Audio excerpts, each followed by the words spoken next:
Today is Magedok Day. No, actually it's Magedok. Magedok. That's just what we've got. We've got a monitor that is portable. Take it anywhere you want. It's a 1920 by 1080 resolution monitor. Now, I've done a few of them already. I've done a 4K version. All links will be in the description down below if you want to go and click them and buy them. Click them and buy them. I don't know what I was talking about then. But yeah, if you want to check them out or buy them, then definitely go ahead because they're definitely really good.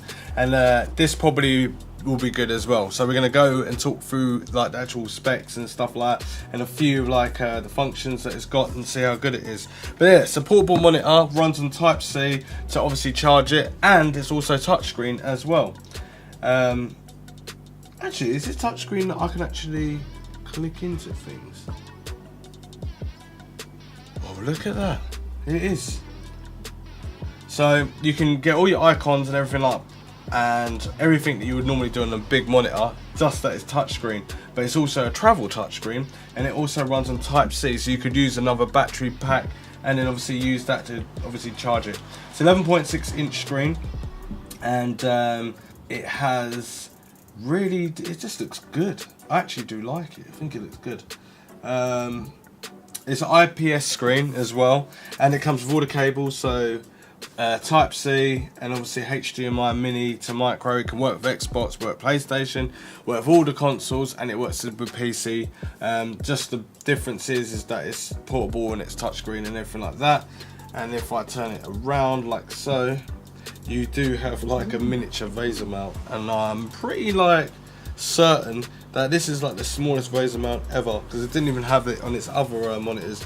And then you got your buttons, so your functionality there, which you press and everything. And there's some speakers as well. We're going to test the sound out and have a little listen to that. But it's good that you only got one Type-C that charges all, rather than having all of these other cables that connect to it. So HDMI, which is obviously a small one, to a big HDMI, USB, and obviously a 3.5mm jack as well for obviously the sound if you want to plug it into. Nice presentation box. This model is, if I remember right, well I don't remember rightly, but this is the T11.6C, and yeah, it's pretty decent. There's a lot of stuff on it, and I might as well just talk about it really quickly because there is a lot of stuff on this actual monitor. So obviously the panel type is 11.6 inches, active area 256 by 896 times by 144 by 504. The brightness is 300 CDM2 type, contrast ratio is 800 to 1 type, display mode IPS normal black transmissive. Display angle is 170 degrees, so if I go to this 170 degrees, then it can kind of like start to fade off into a bit of translucent. But if I come back and it starts to get stronger and stronger, happens with TV monitors and other panels as well. And it just shows the quality. And this looks pretty bright and vivid. It's at 60 Hertz as well, and obviously 1920 by 1080 resolution and an 8-bit monitor as well. The colour ratio looks pretty accurate as well. I didn't actually think it would be, but it is. Response time is 26 milliseconds.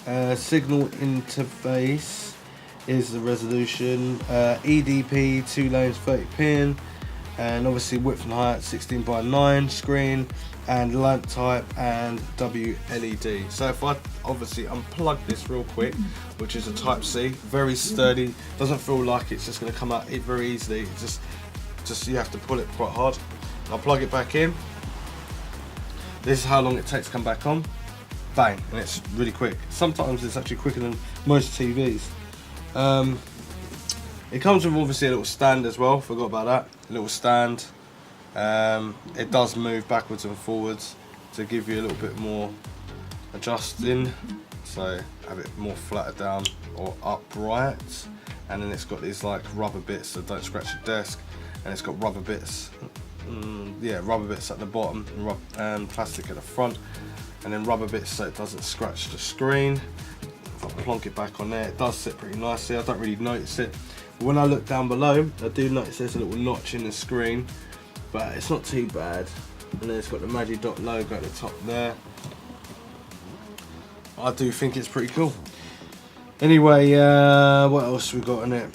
Only need one USB Type-C, so that's all I've already gone on about, which is good because all the other cables needed to come out of it and it made it a bit awkward, and for a travel companion you don't really want that many cables. So let's talk about the back real quick. Oh, go over here. So the cables are a little bit short. You can buy obviously bigger cables if you want. On the top is the menu enter button, and then the exit button, and then this button here is the third one down. Function, decrease volume, brightness, contrast, degree, etc. And then this one's a function, increase volume, brightness, contrast, and degree, etc. And the bottom one's power off and on. So these buttons are the ones you're going to mainly be using. So this would be enter the menu. Why did they put the exit right there though? That's awkward. So count 3 down. That would be the decrease and that would be the increase. No, that's minus. Right, they've got it wrong. In the manual it says the plus, the X at the top. Hang on. Yeah, so the plus in the middle is meant to be the decrease, but it's actually the increase and then the decrease. Right, okay, let's try this all out. See how it goes. So this is also works with Linux, no problem. Raspberry and Jessie for Raspberry Pi 3, so you can do everything like that on the screen and it will work. You've got different language sets as well for different countries, and I heard the sound is pretty good, so we're going to be testing that out too.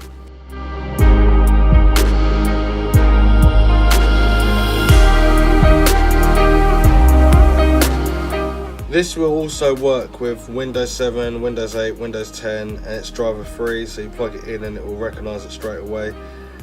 Just like when I plugged in the Type-C and also had the HDMI already plugged in, it just works straight away, so that's pretty cool. It also works with laptops and mini PCs. And to be honest with you, it works with anything that you can plug in with a HDMI. If you're in need of using an adapter for the touch monitor, it is 5 volts 2 amps DC current, so that's good to know.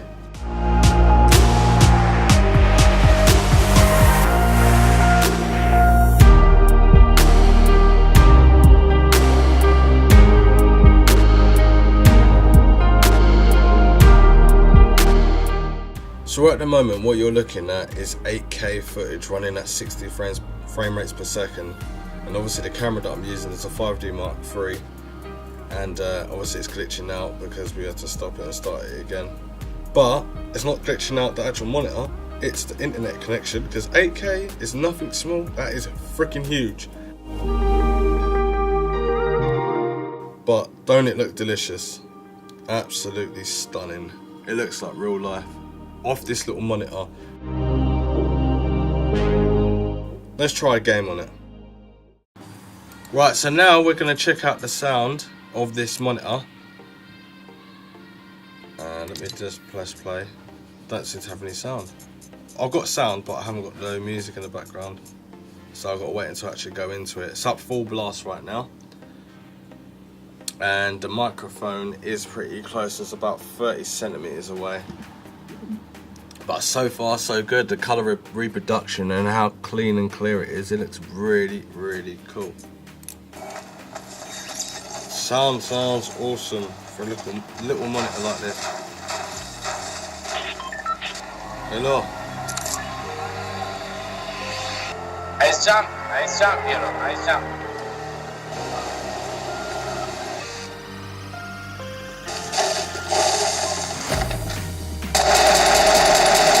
To Dusty maybe, left side.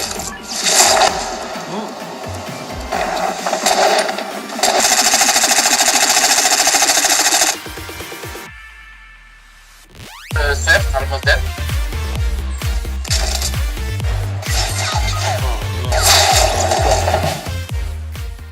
Right, so now we're going to just show you what it's like with Adobe Premiere Pro, so just play for the video. I've got no sound, so I need to go into edit, preferences, audio hardware, go down to, which screen is this called? That one there, yes, okay, play. About the Rossi Arena. So there we go. Well, we've got another video for you today, and obviously it's going to be the arena. What arena is he talking about? I'm talking about the Rossi arena right here, and it's called the Leggero, or Legro, or Leggero, or something like that. But it's made by obviously the Swiss, so let's take a look. Should look really good. But before we go through the actual box, I'm just going to read off the box really quickly. It says, including in this box, you get a full service microfiber. Right, so if we have a look at some creative colour, from my point of view right now, it does look pretty accurate. So I'm just going through like the loots that are already pre-loaded on Premiere Pro, and it is pretty accurate. So definitely worth getting this monitor. Straight out of the box this is without me doing any calibrations. Now, if I just cut that off. If I go into here, which is meant to be the menu button, top button, you got brightness, contrast, eco, DCR, and then I should be able to hit the bottom one.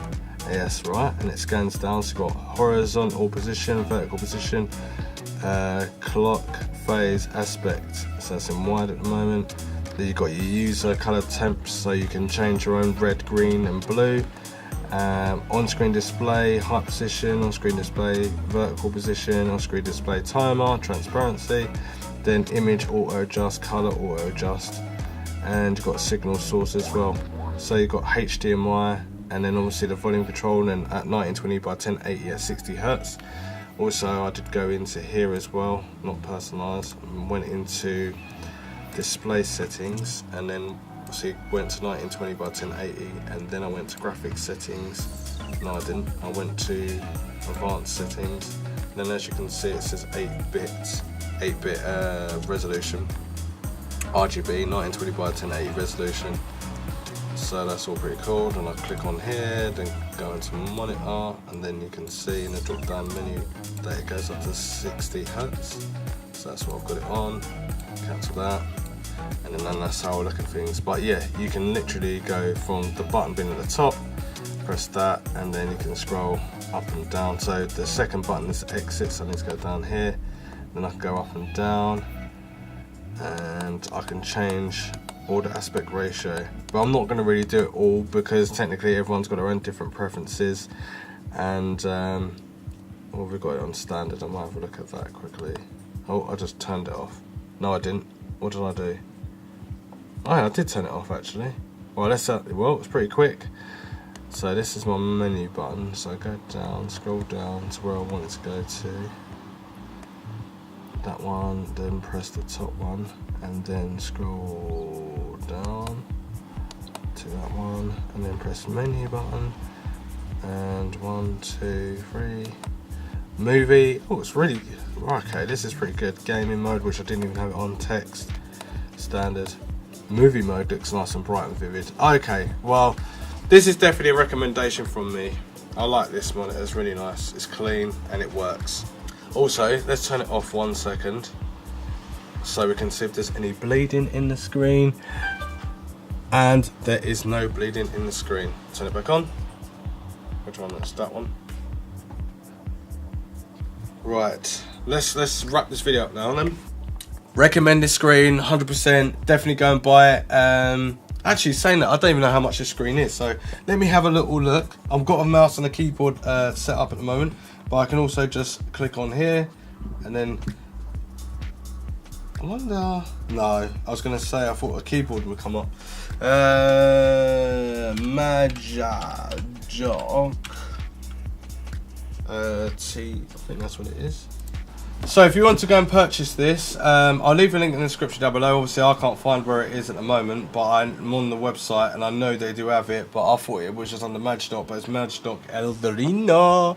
But in the United States it's saying it's $159 for a touchscreen monitor, 11.6 inch, 1920 by 1080. We're using Type-C, mini, micro, HDMI at a big, obviously HDMI that can work with loads of platforms. So you could probably work with, if it works with Linux, I'm sure it would work with Windows Vista, yeah, but then you got to get the software. So you got the free software from Windows 8, Windows 8.1, Windows 10.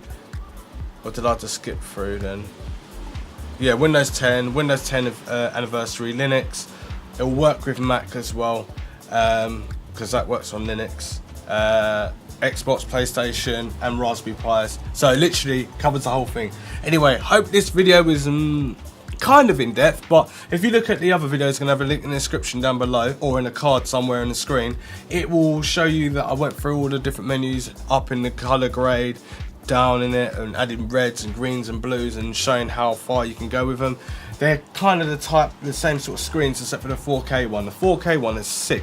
Now, this is 1920 by 1080, yet I was playing an 8K 60 frame rate per second video, and it just played smoothly, other than the internet, because that's a lot of data to go through. But anyway, $159 is not bad, so it's probably around £129 to get one, and you can take it anywhere with you, and you don't have to worry about batteries and that, and it runs really cool, and it's got a Vaser mount, so you can have it like on the wall somewhere. That's so sick, without drilling into the actual monitor. They've done it for you. Anyway, give me a thumbs up, subscribe, share, like, and follow me on Facebook, Twitter, and all that sort of stuff. And I'll reply back to you on all social media platforms, because that's the good guy I am. Anyway, see you in the next one. Thanks for watching. Roger and out.